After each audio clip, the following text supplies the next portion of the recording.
오늘 하나님께서 우리에게 주시는 말씀 로마서 1장 32절의 말씀입니다. 이제 받들어 봉독합니다. 그들이 이 같은 일을 행하는 자는 사형에 해당한다고 하나님께서 정하심을 알고도 자기들만 행할 뿐 아니라 또한 그런 일을 행하는 자들을 옳다 하느니라. 아멘. 오늘은 사형에 해당되는 죄라는 제목으로 하나님의 말씀을 전합니다.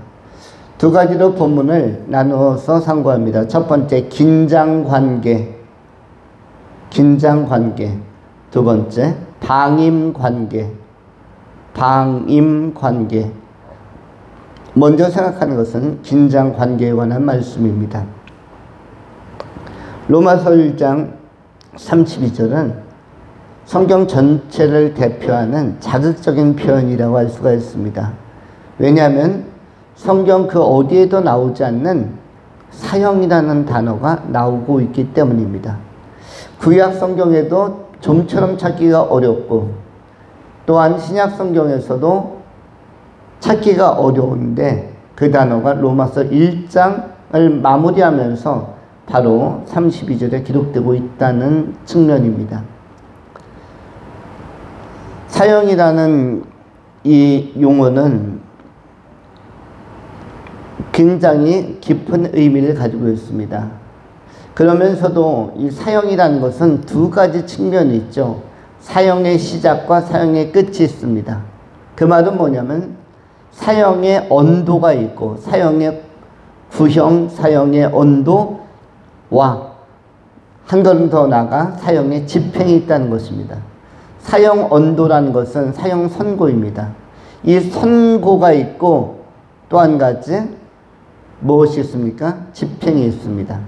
우리는 선고와 집행 사이에 유예 기간을 살고 있죠. 선고와 집행 사이에 유예 기간. 유예 기간을 어떤 사람은 몇 개월, 어떤 사람은 몇 년, 어떤 사람은 몇십 년, 어떤 사람은 100여 년 이렇게 살고 있는 것입니다. 선고와 유예 기간, 이것은 유예 기간으로서 인생을 산다는 것은 우리 모두가 신분적으로는 사형수라는 것입니다. 선고를 받았다. 근데 이 선고를 누가 했습니까? 32절에 보면 사형에 해당된다고, 사형에 해당한다고 누가 정했습니까? 주체가 누구입니까? 사형 선고의 주체가 누구예요? 인간입니까? 법입니까? 하나님입니까? 로마서 1장 32절에 사형에 해당한다고 누가 정했습니까? 하나님께서 정했습니다. 그래서 사형 선고의 주체는 하나님이십니다. 하나님이 볼 때 인간은 사형 선고를 받은 존재이다. 사형수들이다라고 보는 것입니다. 창세기 3장에서 아담과 하와의 범죄 이래로 하나님은 우리 인간을 사형수로 보고 있는 것입니다. 그래서 한 인간이 태어나면 그 존재는 사형수로 출생하는 것입니다. 사형수는 언제 집행될지 알 수 없습니다. 사형 선고를 받은 존재, 이 말은 본질상 진노의 자녀로 우리는 다 영적으로 사망의 상태 속에서 출발하는 존재입니다. 그렇기 때문에 선고로부터 집행 시기까지의 유예 기간을 인생, 라이프라고 한다면 이 기간 동안에 어떤 것을 해야 되겠습니까? 사형을 면책받는, 사면받는 혁신적인 어떤 탈피와 탈출의 계기가 필요합니다. 또한 그 방안이 필요한데 일반적으로 사형수들에게 있어서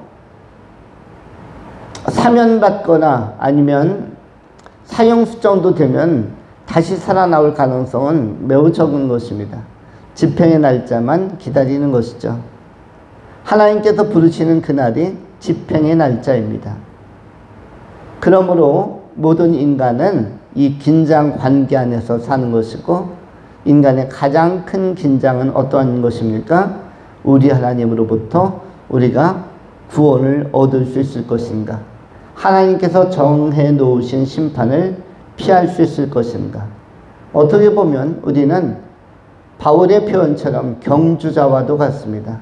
다른 박제라는 경주자인데 우리는 태어남과 동시에 예선이 없는, 준결승도 없는 바로 결승전 본선 진출자로 본선에서 뛰는 자입니다. 왜냐하면 인생은 예행 연습이 없고 실전입니다.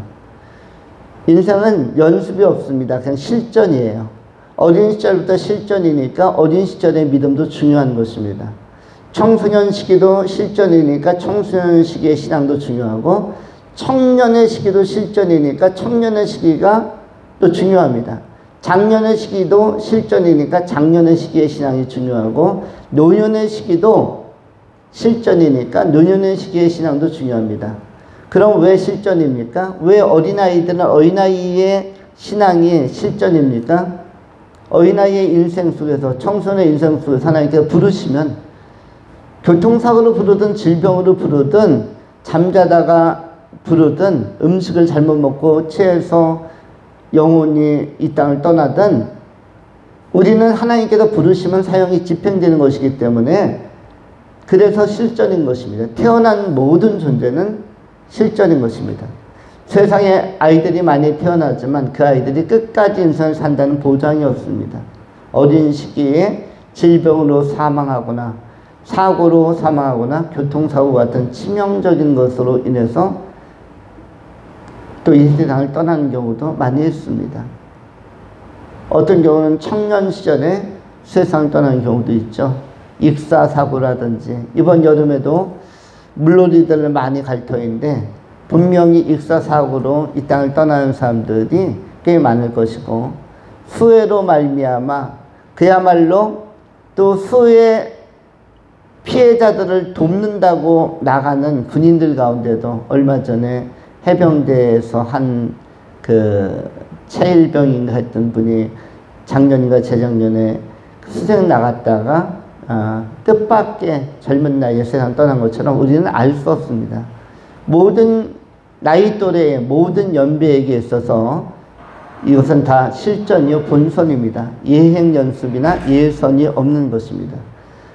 언제든 이 세상을 떠나면은 하나님의 심판대 앞에 서기 때문에 그래서 실전이라고 하는 것입니다. 실전은 무엇이다? 이 세상을 떠나는 순간에 집행이 되는 것입니다. 뭐가? 사형이 집행되는 것입니다. 그러면 사형은 무엇인가? 사형은 두 가지 의미죠. 첫 번째는 사망을 의미합니다. 사망, 죽음. 두 번째는 단절을 의미합니다.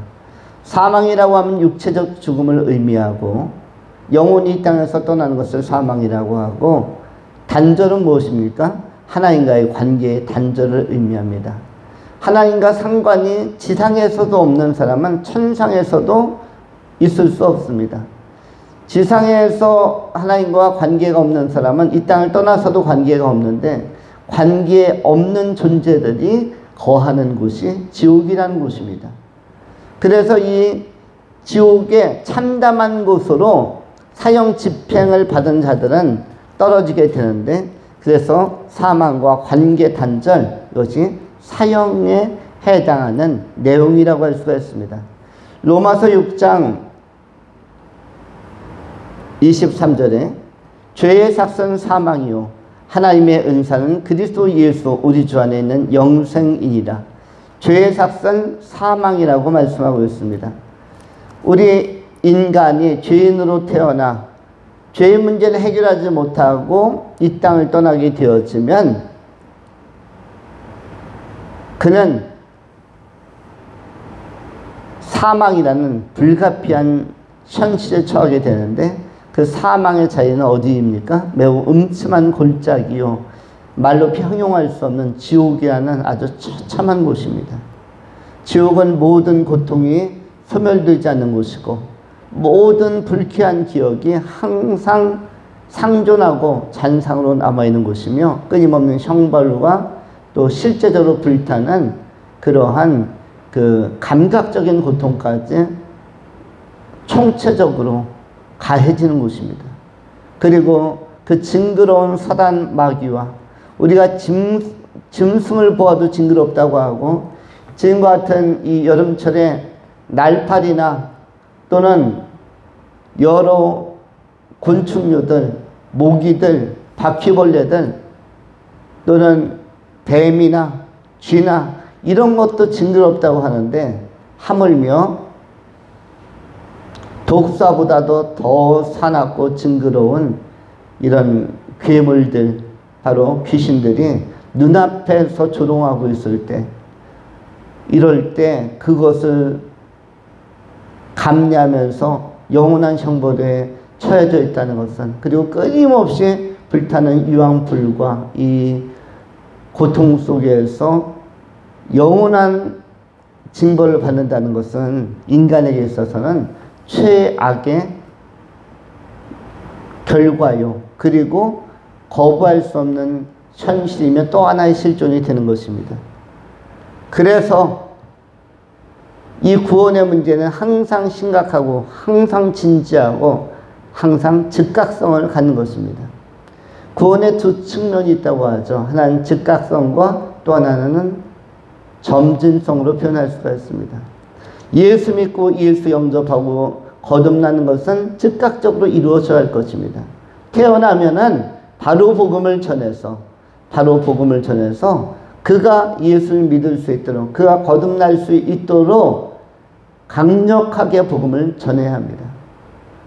저도 저의 첫 아이가 태어났을 때 수정분만을 했는데, 아이가 태어났는데 의사 선생님이 저에게 가장 좋아하는 찬양 테이프를 구해오라고 이렇게 메시지가 왔습니다. 그래서 축복송을 한 15개 정도, 그 당시에 찬양 CCM으로 나온 축복송을 다 녹음을 했습니다. 그리고 카세트 테이프를 준비하고 아이가 태어나기 한 40분 전부터 축복송을 계속 틀어줬어요. 수정분만을 통해서 태어나는 과정에서도 축복송을 틀어주었고, 태를 자르고 나서 기도해주고 나서 계속 축복송을 반복해서 틀어줬습니다. 왜 틀어줬을까요? 처음 태어나서 듣는 것이 무엇이길 원했기 때문에 하나님을 찬양하고 또 하나님의 사랑을 받고 사랑을 체험할 수 있는 것이 귀에 들려질 수 있도록, 처음 지상에 태어났는데 하나님 이야기, 하나님의 노래, 하나님을 높이는 것들이 그 귀와 영혼에 스며들 수 있도록, 그리고 나서 잠시 후 1시간 후에 이 아이를 깨끗하게 씻겨가지고 그 태를 잘 묶은 다음에 방으로 안정되게 옮겼습니다. 그런데 이 아이를 바라보면서 제가 창세기 1장부터 3장까지 읽어주었어요.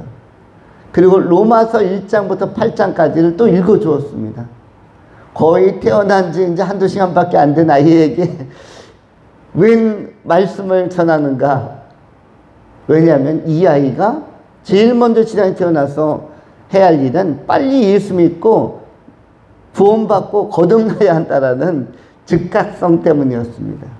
왜냐하면 이 아이가 몇 개월을 살지, 몇 년을 살지, 몇십 년을 살지, 우리는 시작은 알 수 있으나 끝을 알 수 없기 때문에 이 사람에게 있어서 가장 시급하고 중요한 것은 복음이 스며드는 것이다.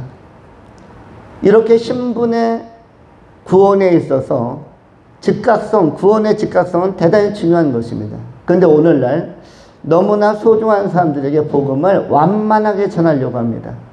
그 영혼이 언제 어떻게 이 세상을 떠날지, 사형이 집행될지, 모든 영혼은 사형 선고받은 존재입니다. 어린아이들부터 태아부터 언제 이 세상을 떠날지 알 수 없는데 왜 복음을 그렇게 완만하고 느슨하게 알아들을 수 없는 상태로 전하는가? 왜 사형 선고라는 하나님의 정하심을 이렇게 소홀히 간과하면서 진지하게 수용하고 받아들이지 않는가? 그래서 구원의 즉각성이라는 측면에 있어서 항상 진지한 도전이 필요하고 진지한 복음의 전파가 필요하고 기도가 꼭 필요한 것입니다. 일단 사람이 살아나야 하고 구원받고 거듭나고 그 다음에 성화의 과정은 어떠하다? 점진성을 가지고 이른바 신분의 변화인 거듭남은 즉각적으로, 예수 영접하면 즉각적으로, 그리고 그 사람이 성령의 열매를 맺어가는 것은 많은 시간이 필요하기 때문에 야곱이 이스라엘로 변화되는 과정이 시간이 많이 소요되어 온 것처럼 우리 인생에 있어서도 예수의 형상, 하나님의 형상을 덧입고 신의 성품을 드러내기까지 우리에게는 많은 시간이 또한 필요합니다. 그런 측면에 있어서 우리는 이른바 수준의 구원이라고 하는 성화, 성숙한 그리스도의 모든 분량까지 자라가는 것은 인생 전체가 소요되는 것입니다. 우리는 모두 다 결승을 뛰는 사람이요, 예행 연습 없이 바로 본선으로 직행해서 처음이자 마지막 레이스를 하는 사람들입니다. 그런 측면에서 우리가 전심전력하여 우리가 경주하는 사람들이 되어야 할 것입니다. 심판과 지옥이 얼마나 심각한 것인지를 우리가 알아야 할 것입니다. 우리 하나님은 하나님과 관계가 없는 사람들에 대하여, 이른바 거듭나지 않은 사람들에 대하여, 주님을 영접하지 않은 사람들에 대하여 어떻게 말씀합니까? 마태복음 7장 23절에 산상수훈에서 그때에 내가 저희에게 밝히 말하되 내가 너희를 도무지 알지 못하니 불법을 행하는 자들아 내게서 떠나가라 하리라. 우리 주님께서는 내가 너희를 도무지 알지 못한다. 저도 교회 다니는 친구 있었는데요, 군대에서 교회 한번 종교 시간에 가봤는데요, 이런 것이 통하지 않는다는 것입니다. 성찬절에 교회 가서 선물도 받았는데요, 이런 게 통하지 않는다. 정말 주님을 온전히 믿고 영접하고 복음을 깨닫고 주님을 위한 헌신의 결단들이 이것이 꼭 필요한 것입니다. 이렇게 생명에 대해서는 진지하게 도전하는 순전한 복음을 가진 믿음의 사람들이 되어야 할 것입니다. 모든 인간은 긴장 관계 안에서 살고 있다. 이것을 우리가 기억하면서 우리가 이 소중한 인생 동안 오직 예수 그리스도를 본받는 삶을 집중하여 살아낼 수 있는 귀한 성도님들이 되실 수 있기를 축원합니다. 두 번째로 방임관계입니다. 32절에 그들이 이 같은 일을 행하는 자는 사형에 해당한다고 하나님께서 정하심을 알고도 자기들만 행할 뿐 아니라, 그 다음의 내용입니다. 자기들만 행할 뿐 아니라 또한 붙어있는데 또한 그런 일을 행하는 자들을 옳다 하느니라. 또한 그런 일을 행하는 자들을 옳다 하느니라. 그런 일을 행하는 자들이 있는데 그들에 대해서 옳다고 강조해주고 편을 들어주는 것, 이 편을 들어주는 현상이 발생하는데 이러한 것들이 편을 들어주는 자세가 바로 방임하는 자세라는 것입니다. 편을 들어주다 라고 하였는데 편자가 들어가는 것은 다 안 좋은 것입니다. 예를 들어서 편견 안 좋죠? 편향 안 좋죠? 편중 안 좋죠? 편파 다 안 좋습니다. 편자가 들어가는 것 중에 좋은 게 없습니다. 편파 판정 아주 나쁘죠? 편중된 기준 이것도 좋지 않습니다. 편견 이것도 좋지 않고 편향 한쪽으로 기울어져서 돌이키지 못하는 것도 이것도 역시 좋지 않은 것입니다.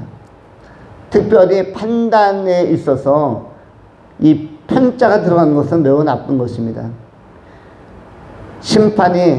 재판관이 편파적이고 편중되었고 편향적이고 편견을 가지고 있다. 이것은 굉장히 큰 문제라고 할 수가 있습니다. 지금 32절에 이야기하는 것은 죄를 짓는 자들이, 그리스도 예수 앞에 돌아오지 못하는 자들이, 돌아오지 않은 자들, 그리고 세상에 방임되고 방치되어 죄 가운데 살아가는 삶에 대하여 아주 신사적이고 그럴듯한 평가를 한다는 것입니다. 그래, 그런 삶의 방식도 나름 괜찮아. 나름 재미도 있고 나름 의미도 있지. 나름 가치도 있고 나름 존중받을 만해. 그것이 무엇에 관한 것입니까? 쉽게 표현하면 26절로 28절에 순리로 쓸 것을 영리로 쓰며 여자들도 순리대로 쓸 것을 바꾸어 영리로 쓰며 남자들도 순리대로 여자 쓰기를 버리고 서로 향하여 음욕이 부릴 듯하며 이렇게 영리로 쓰는 것들, 그리하여 그 보응을, 상당한 보응을 자기 자신에게 받는 것들, 이러한 현상들, 이런 것들이 전부 다 무엇이다? 편향되고 편견에 치루친 것인데, 이것에 대하여 그것도 인권적 차원에서 괜찮지, 그런 선택을 할 수도 있지. 남자가 남자를, 여자가 여자를 연애하고 소돔과 고모라적 삶, 또는 요즘에도 많이 발생하고 있는, 심지어서 이런 것도 있죠. 수간이라는 것도 있어서 짐승과 인간이 교접한다든지, 이것이 구약 성경에도 나오고 현대 사회 속에서도 있다고 그렇게 소식들도 들려옵니다. 이런 모든 것들에 관하여 그런 것도 하나의 삶의 방식, 삶의 패턴, 삶의 다양성, 유희의 방식이 될 수 있다. 유희의 일환이 될 수 있고 다양성의 한 측면이 될 수 있다라고 그렇게 동조하는 것이 바로 그런 일을 하는 자들을 옳다 하느니라 라고 누가 꾸짖고 있습니까? 로마서 1장 30절에 바울 사도를 통해서 하나님이 꾸짖고 있는 것입니다. 그 말은 무엇입니까? 이것은 옳다 그르다는 것입니다. 잘못되었다라는 것입니다. 저는 차별금지법에 대해서 연구를 해본 지는 없겠거니와, 그런데 모든 것들이 이 성경의 기준, 하나님의 말씀의 기준을 벗어난 일탈로서, 일탈행위, 방임행위로서 흘러넘치는 것은, 지나치는 것은 다 죄라고 성경은 말씀하고 있는 것입니다. 그리고 이러한 것들이 결국 계속적으로 지속되고 가속화되면 그 결국은 무엇이다? 사형 선고의 집행으로 끝나게 되는 것입니다.